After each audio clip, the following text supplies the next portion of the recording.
I worked in a free clinic for a lot of burners who go to Burning Man. And so it would be, their bodies would need months to heal after going to Burning Man. Instead of, if they prepared their body with supplements, with nutrition, with hydration, if they prepared their bodies could actually be open to psychedelic experiences, and or just open to, some people are going to Burning Man without psychedelics, without other illicit substances. And just being in the desert and that heat is just so hard on the body, is what that is.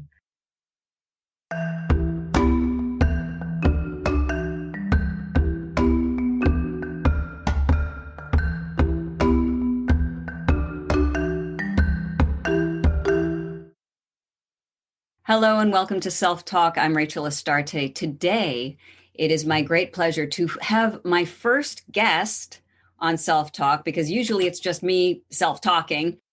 And today I have my dear friend and naturopathic doctor who specializes in hormonal wellness, particularly neuroendocrine care. And she's also a psychedelic integration therapist. Dr. Erin Rhae Biller, welcome to Self Talk. Thanks, Rachel. Thanks for having me. This has been a great evolution in our friendship.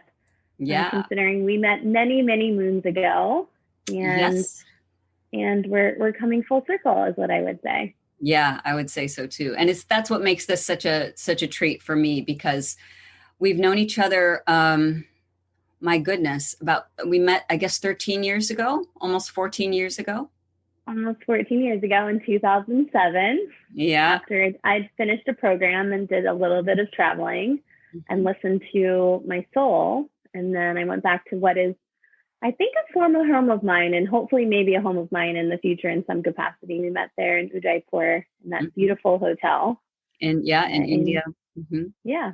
Yeah. And I remember, I'm just going to tell the story of the first day that I met you, the first night I met you. So yeah, we were in a group of volunteers in Udaipur, India. I was working as a volunteer doing a documentary for an NGO. I was writing the script and that kind of thing. And you arrived a couple of days after I did. So I had this beautiful hotel room to myself. And late at night, about 10 o'clock, this young woman comes bounding in, with your bag. And if I recall, please correct me, my memory isn't always the best, but you had just happened to be in Dharamsala and just happened to be there when the Dalai Lama was speaking, when His Holiness just was popping by, and you got to sit and listen to His Holiness, the Dalai Lama, and meet him. And that's how I met you. It's just like, I just hanging out with HHDL, Yeah.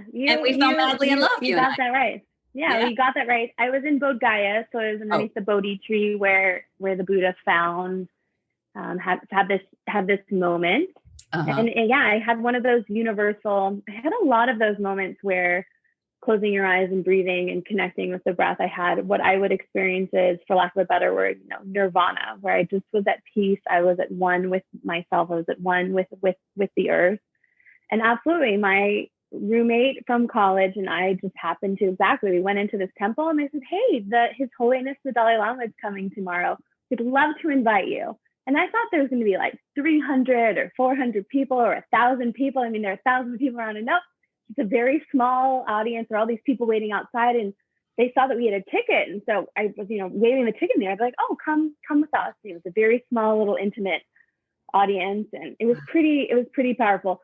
They were returning the tooth from the Buddha.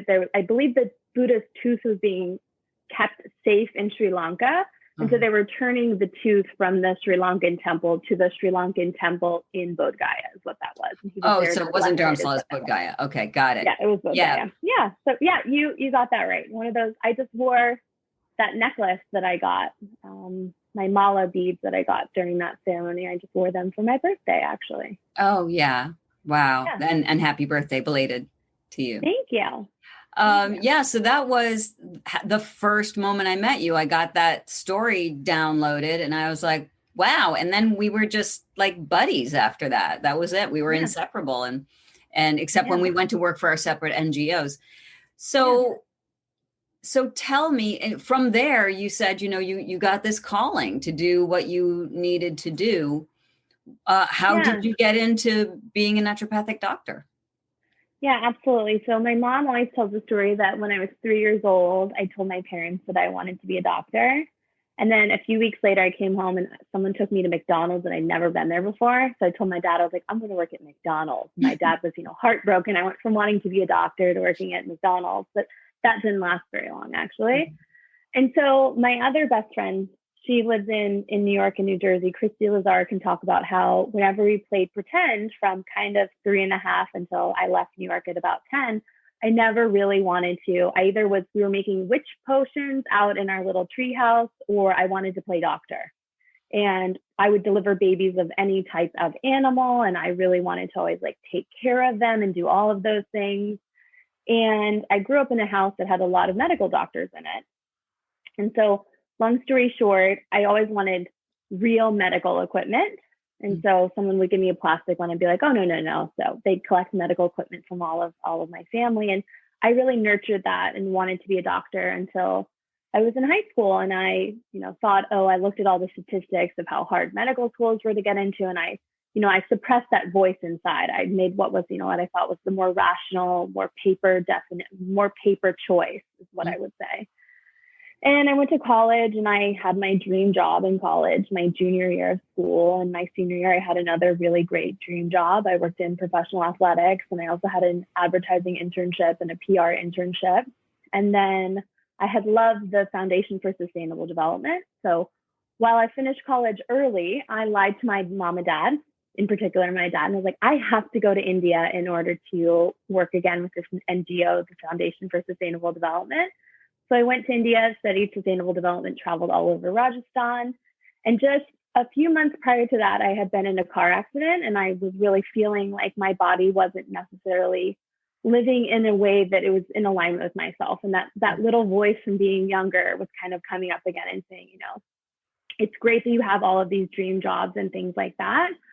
But where you saw yourself when you were younger, working in the medical profession and working in that healing space might be a better calling for you. And so I actually ended up going to a doctor that helped me to walk again after my car accident. And I literally had one of those magic white light, light coming in from outdoors, like an incredible, profound moment. I was like, I think this is actually what I want to do. Wow. And it was hard for me to tell my friends and my employer and my dad that I didn't actually want that quote unquote dream job, that I wanted to go back and to be in medicine. And so everything really lined up when I was in India, because we were working in these health camps and doing basic health examinations, and I could speak enough Hindi to really help the doctors, and I loved that hands-on approach. And so after my program at the Foundation for Sustainable Development finished, I was finished with college, so I had an extra 6 months to live, to travel, to do whatever I wanted to do. And I loved Udaipur so much, and I loved my host family so much that I thought to myself, I should maybe stay here. And then I asked, and they're like, oh my heavens, the program coordinator, Namrata, she had 3 friends that were working in women's health. And it was like this perfect alignment of, do I want to stay here? And I said, yes, absolutely. This is a great way for me to double check. Do I want to work in women's health? Do I want to work in the healthcare profession? Do I want to be a doctor? Do I want to be a nurse? Do I want to be a PA? And for me, it was just a perfect moment. Again, I had that synergy of, I loved what I did. I worked in women's reproductive health for Marie Stoops. Right. Organization. And I was able to really double check and figure out that, I did want to be in healthcare. I absolutely wanted to be a doctor. And I wanted to work in a space where I could work one-on-one on really patient-centered medicine. And so came back India, spent a lot of time there, did a whole bunch of traveling, came back in 2008, started post-bac pre-med, then went to naturopathic medical school. At the Bastyr University, I was like, I could never go to Bastyr University because it's in Washington and I don't like the weather. That's not for me. And they opened up a location in San Diego. So again, just another synergistic moment. Yeah, really. I was part of the inaugural class, which was no easy feat. There's my renegade sort of nature always coming out there. I chose to go to school at a new school. And now I graduated in 2016. And now in 2020, they invited me to be on their board of trustees. So again, another huge full circle moment.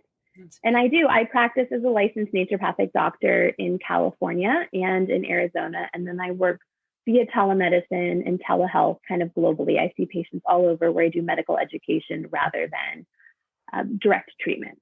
Okay, so medical education, what does that look like? Medical education looks like, it depends on what it is that I'm talking to a patient about. So if I'm talking to a patient about their basic healthcare, I prescribe to them, instead of writing a prescription, I give them recommendations. So I say, this is for medical education only. Please talk to your licensed primary care provider about the following. Okay. So I treat a lot of individuals who live in New York City, who live in Florida, who live in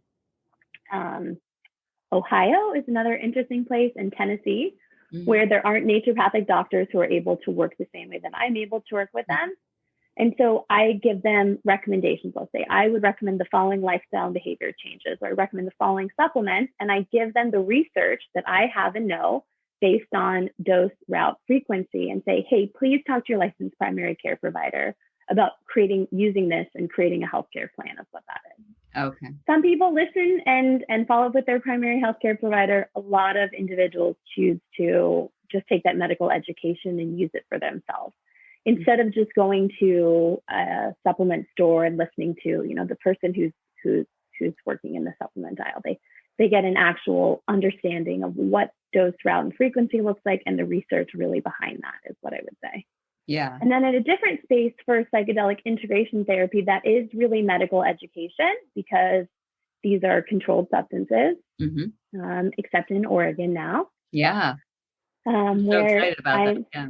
Yeah, I'm really excited about that. I will be getting a license as a naturopathic doctor in Oregon, so I can hopefully work more one-on-one with patients. And so I do is I want to really get into that, because that's such a new, it's not new. It's been around since the 50s and 60s, but now it's getting a resurgence.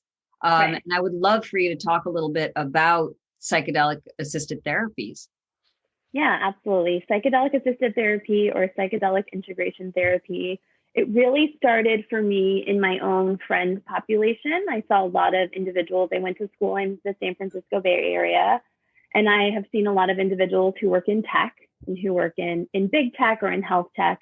And a lot of them were having unhealthy lifestyles, is what I would say. So working all the time, drinking a lot of coffee, drinking a lot of alcohol to unwind at the end of the day, self-medicating in both ways, as in starting with something that is waking you up and ending with something that's kind of down-regulating your body in that way.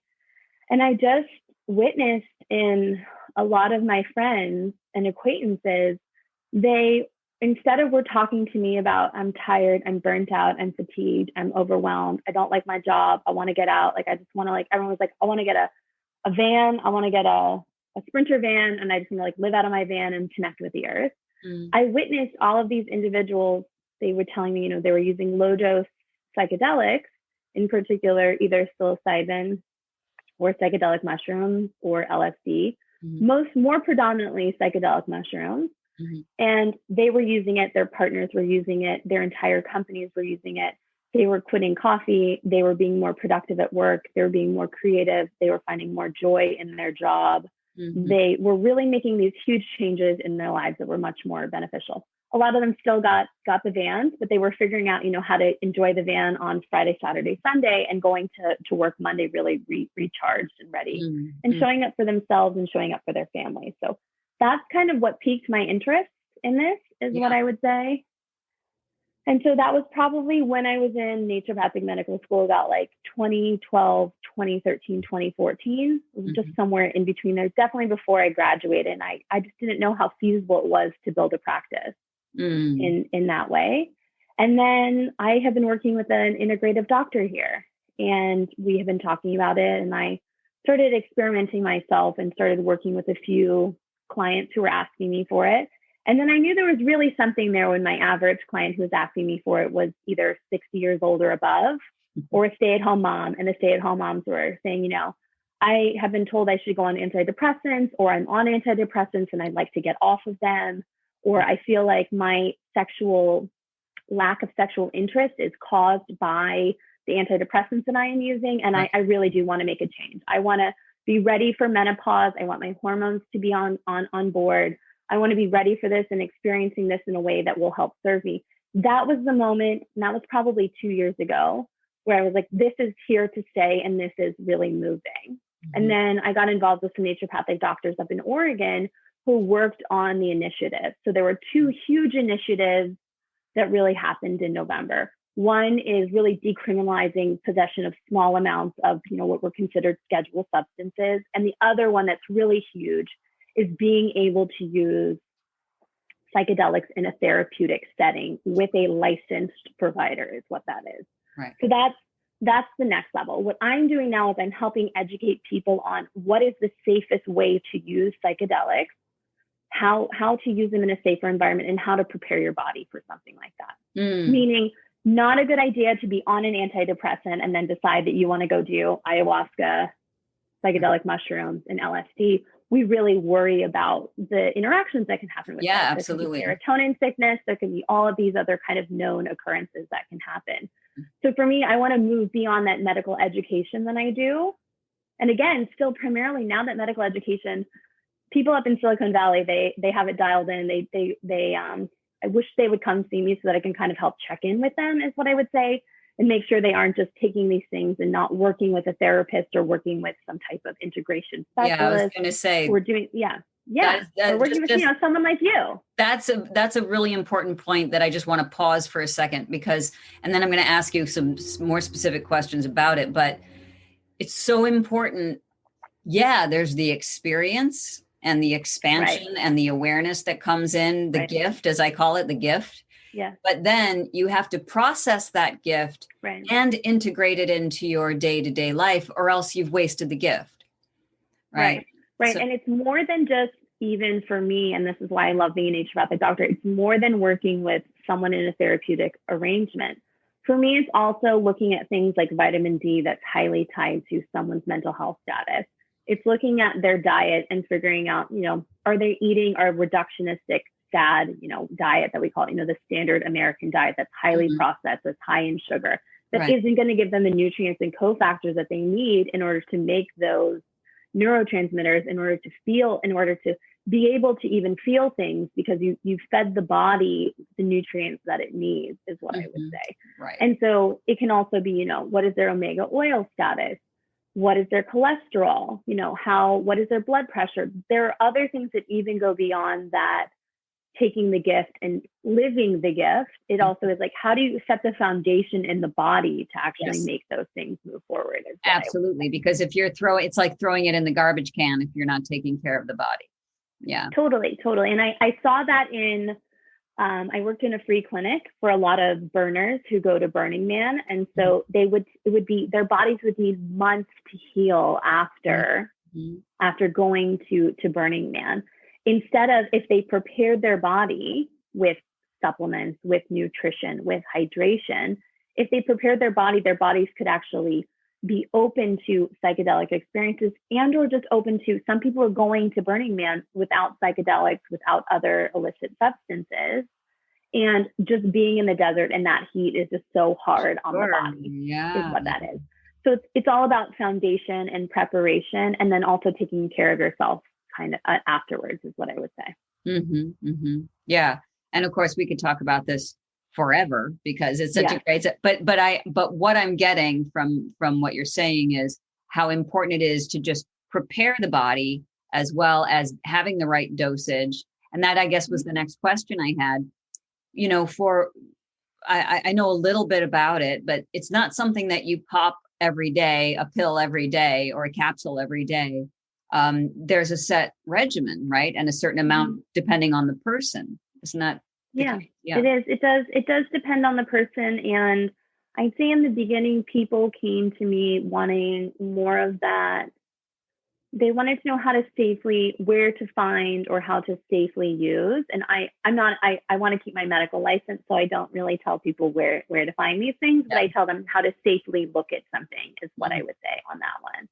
When preparing the body for ayahuasca, for peyote, for acid or LSD, or for psychedelic mushrooms, it was really more of that larger dose, is what I would say. It was that someone wanted to go and have either a guided or supported psychedelic trip or experience. Yes. Right. Now, I would say the bulk of my practice and the bulk of my education is actually using low dose therapy.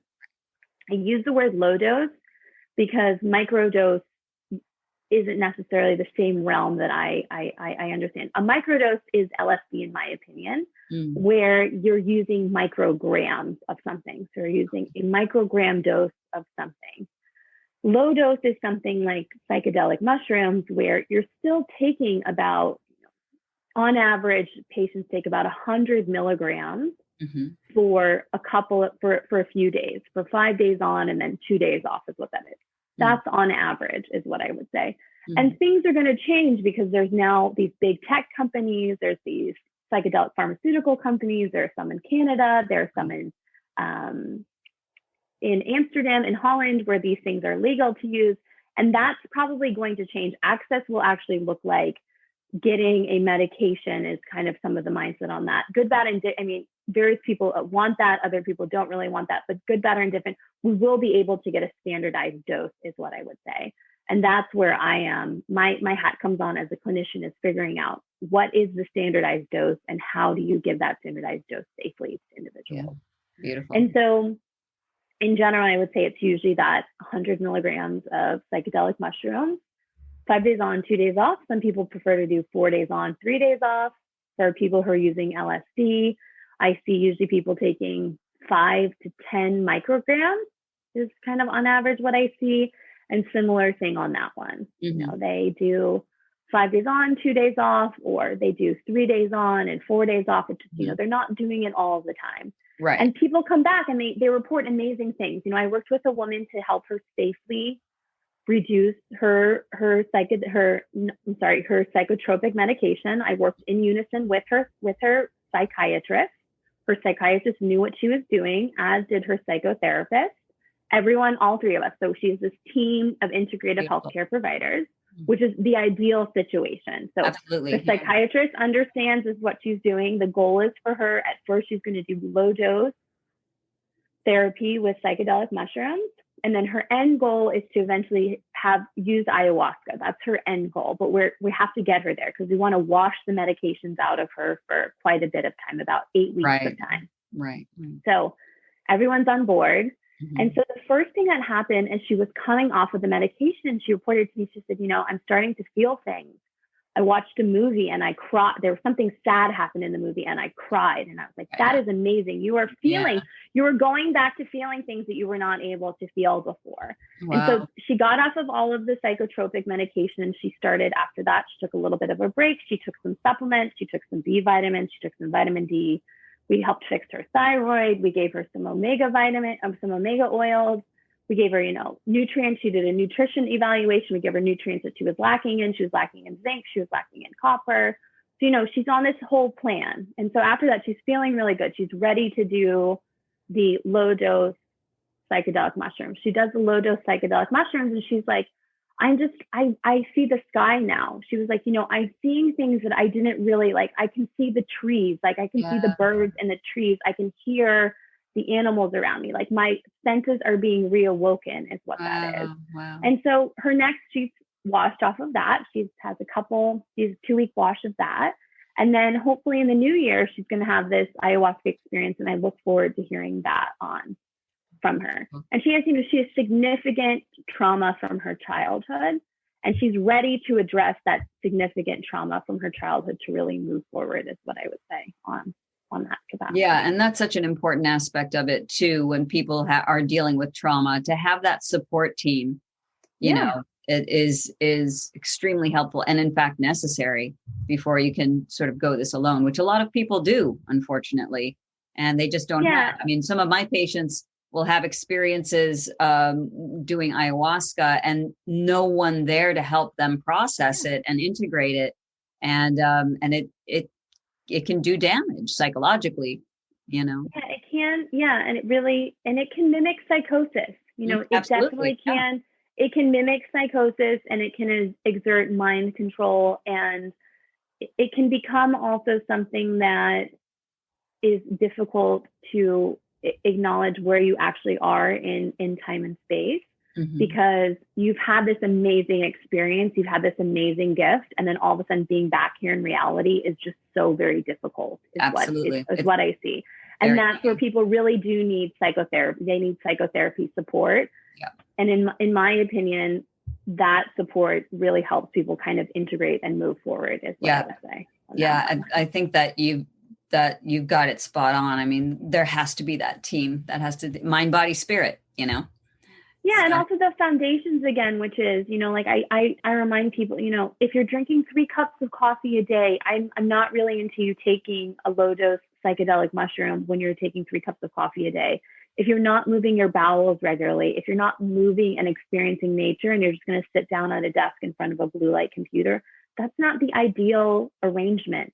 And so, you know, I've had patients who have chosen still to do these things when they've followed my plan in any way. And overwhelmingly not, you know, they come back and like, you know what, Dr. Biller, you were right. That probably wasn't something that I did. I didn't have a good experience, but I learned from that not so great experience, which is why I'm holding a lot of space for psychedelic use in experimental psychological treatment and in individuals, is that even when they have the bad experience, they still learn something from that not pleasurable experience, is what I would say. Absolutely. And that's what human beings do. We learn by trying things, and it doesn't always work the way that we think, but that doesn't mean that, that it's wrong, because everything is a learning experience. Yeah. So just to shift gears a little bit, and maybe this comes back into the psychedelics, but this podcast is called Self-Talk. And so obviously I deal a lot with talking about the self. And so I'm curious, maybe this is a strange question, but what does the self mean to you when we talk about the self? What is the self when you think about it, either clinically or personally, whichever way you want to answer that question? Yeah, that's a great question, is what I would say. I think for me, the self is integrating who I actually am and integrating my earthly self with my higher self. You know, my higher self knows she needs to drink water. She needs to move her body. She needs to express herself and share her emotions with individuals. She needs to create situations that work well for her. She needs to nourish herself before she nourishes others. My physical self, though, you know, I create these boundaries and I create these physical shields where I'm not coming from my highest self. And when I'm not integrating that part, I struggle. I don't do the things that I know I should do when I'm, you know, dealing with my earthly self, is what I would say. So the self for me is really usually it's that place where it's not only the higher self of knowing, it's where I'm actually doing things that work well for my entire well-being, is what I would say. Yeah. And how are you doing with that right now? Yeah, so I have definitely been better. I am taking 10 days off from the office and from my various practices and my various jobs, because I wear many different hats. And what my higher self knows is that while this is a blessing that I can take this time off, my higher self is wanting to be able to take time like this in the future because I want to, not because I need to do, like, I need to do something like this so that I am not a worry or a bother, or, you know, I'm not taking out my frustrations, thoughts, feelings, and all of my, on myself or on my patients, is what I would say on that. The end of the year is really big. You know, the end of the year is really big for me. And it's big for providers because you can kind of acknowledge, you know, where your patients were in the beginning of the year and where they are now. And the amount of stress, emotional stress, financial stress, physical stress that I've seen in my patients this year, especially with this pandemic, has been very stressful, is what I will say. Yeah, thank you for that. In fact, let's talk very briefly about this pandemic, and it would be, I think, remiss of me not to talk to a naturopathic doctor about the pandemic. Jump in anywhere. What are some tips or advice or things that you've seen during this pandemic in terms of wellness?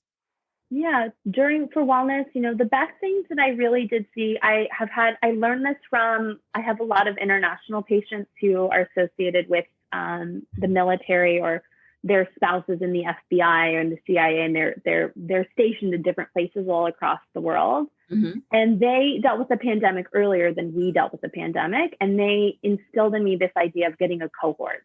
So finding a cohort of people, if you have family nearby, that's great. But also, finding a cohort and creating boundaries and communication around, this is what we're doing. These are our behaviors. These are our thoughts. This is how we're taking care of ourselves. And this is how we can have community so that kids can still play together. And, I have people that I know I can go walking with, and I have, individuals who I can, do outdoor yoga with and things like that, so that I still have a sense of community. Mm-hmm. Because I really did. I learned this from Dr. Lori Mishley, who does Parkinson's research. One of the number one ways that they saw a decline in increase in Parkinson's symptoms and the decline in functioning in Parkinson's patients was the more lonely they felt, the worse they were. And so, which we know to be true. It's research, it's been published. There's great papers, it was presented at AIHM, all of these things. So the lack of community and the loneliness that I saw in some of my patients who hadn't left the house, saw them in March, hadn't left the house until June or May or something like that, was something that I found to be devastating. So I'm really educating individuals on getting a cohort, sticking to your cohort, creating healthy boundaries and communication there, because community is so important. Yeah. And then it's all about the foundations. Yeah. So it's all about the foundations for me. So food, that's not what happened when everyone freaked out and panicked. Toilet paper, rational amounts of toilet paper is, everyone should actually have a month's supply of toilet paper in their house. And if they don't, I can get you to resources that will help you if you can't afford a month's supply of toilet paper.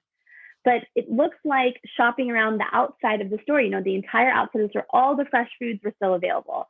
All of the packaged products, those were all consumed when people were worried and stocking up. So eating really healthy foods, getting out and getting sunlight when you can, making sure you're moving your body is really, really, really important. And if you can, and you have access to working with a provider, doing things like checking your vitamin D levels, because if you need to supplement vitamin D, that might be something for you to look into. And checking your B vitamin levels, that's also something that if you need to supplement that, that's something you need to look into.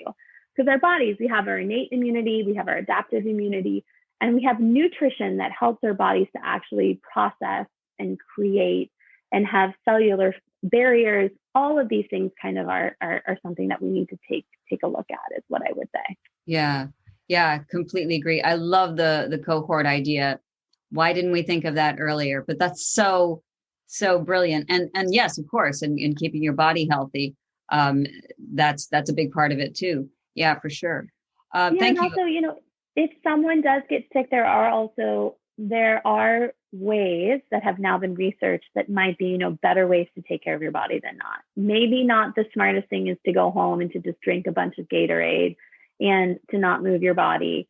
There are lifelong old naturopathic hydrotherapy techniques that are used. There's a wet sheet treatment. There are socks that will the cold sock treatment, that will help with fevers.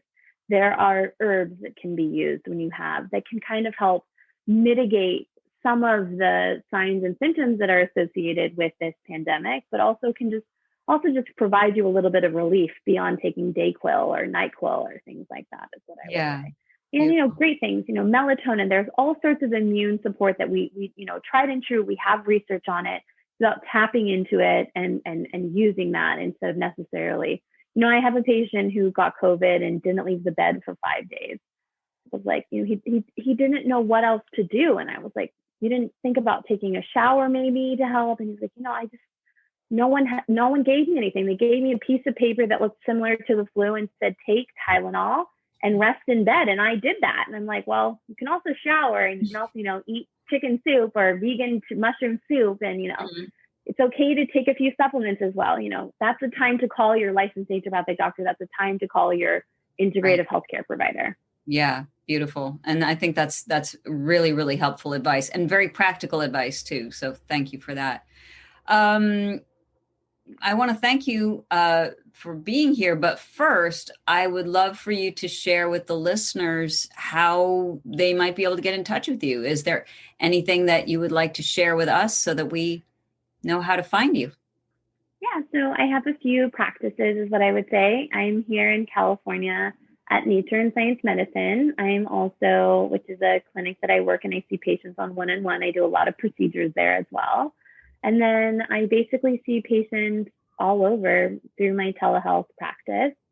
Most of my psychedelic integration and private practice has really come via word of mouth. My new website should be up and going by the new year, though. It's just drerinbiller.com. It's a great way to connect with me, and always through email and Instagram, which is drbiller.nd. That's where you can find me as well. Beautiful. Well, thank you, Dr. Erin Rhae Biller, for my friend and naturopathic doctor. I'm so glad that you were able to sit with me today, and thank you for all the beautiful advice that you gave us. No, absolutely. It was medical education is what we'll say on that one. No prescriptions or anything like that. I do really always like to remind individuals to really talk to a licensed healthcare provider, and to find ways to get that education, and then it's just easier to live it yourself. Oftentimes what I see in my practice is mom comes in, mom makes all of these changes, the kids live the same changes as well, and then afterwards all of a sudden the dad is living the changes, or kids come in and then the kids make some changes and it feeds back to the mom, feeds back to the other mom, or it feeds back to the dad. It just doesn't, it's really all about finding and living the message yourself and living the medicine is what I would say. Yeah. Beautiful. All right. Well, thank you so much. Bye, Rachel. And thank you. This is great to be on your podcast. I loved it. Thanks for being here.